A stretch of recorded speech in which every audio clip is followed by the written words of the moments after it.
shahararren daraktan sannan kuma fitacce a masana'antar ta Kannywood wato Malam Aminu Saira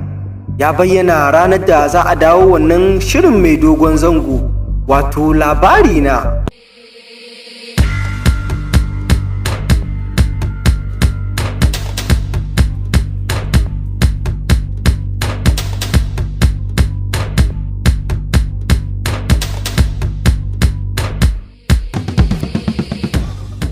Kamar yadda wannan shahararren darakta wato Malam Aminu Saira ya bayyana ranar da zai tafi hutu a lokacin da yake shirin season 6 kenan na labari na,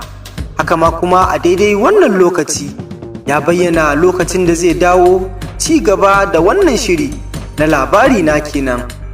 section 7 episode 1 kenan. Idan mai sauraro bai manta ba, a shirin da ya gabata na ƙarshe na labari na ɗin wato shiri na 13 a section 6 ɗin kenan kafin tafiya hutu, lallai babu shakka rigima ta rintaɓe a tsakanin Hajara da Presdo kenan, wanda hatta kai ga Presdan ya mammare ta har ya ma fasa mata baki idan mai sauraro bai manta ba, kuma ba wani dalili ne ya sanya Presdo ya aikata mata wannan abu ba ce shigowa da ya cikin gidansu Sumayya kenan. Shigowarsa kuma ke da wuya ya tarar tana waya da shi wannan dodon nashi wato Raba Gardama kenan, kuma taraf sai a kunnen Presdo a daidai wannan lokaci da take waya. Kowa dai ya san yadda Presdo yake wato Ali kenan, lallai babu shakka akan abin da ya sa kan shi,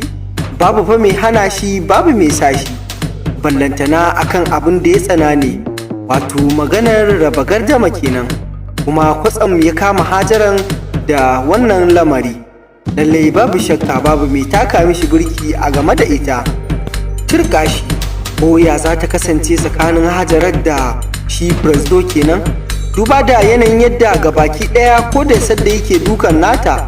kowa da kowa ya fito daga cikin gidan, su Sumayya da kuma Rukayya kenan da mahaifiyar Sumayya gabaki ɗaya suna cewa lallai biri yayi kama da mutum,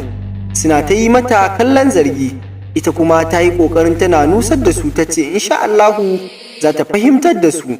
to amma dai duk da haka hankalin nasu bai gamsu ba, kallon munafici suke ta yi mata domin da rashin gaskiya, suna cewa lallai biri yayi kama da mutum. Hakanan daga soyayya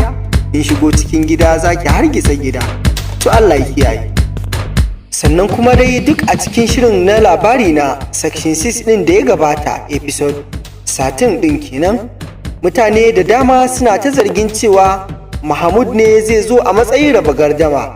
kai bugu da ƙari ma wasu sun ce Adam Zango ne. Duka dai jita-jita na ta yaduwa, wasu ma kuma suna cewa Ali Nuhu ne, kuma lallai babu shakka gabaki ɗaya babu ko ɗaya a cikin waɗannan mutane da ake lissafawa. Domin kuwa ina ɗauke da ƙwararan hujjoji a game da masu sauraro wannan hasashe da suke ta yi.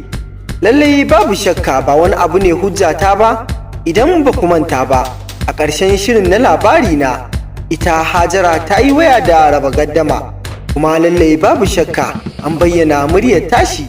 kuma idan kuka saurari muryar tashi wato Raba Gardama za ku tabbatar cewa waɗannan mutanen da aka hasasa lallai babu shakka babu murya ko ɗaya a cikinsu, domin murya Adam Zango ba haka take ba, kuma shi ma Lukman ɗin muryarsa ba haka take ba, balle uwa uba Ali Nuhu kenan. Lallai babu shakka darakta Aminu Saira shi kaɗai ya san wa zai sanya a wannan rol na Raba Gardama, da hasashen mutane da suke ta yi lallai hasashen nasu ya kusa zuwa ƙarshe, domin kuwa darakta Aminu Saira ya bayyana ranar da za a dawo wannan shiri na labari na, wanda ya yi rubutu a game da dawowa shirin na labari na kamar haka. Insha Allahu za mu dawo ɗaukar shirin labari na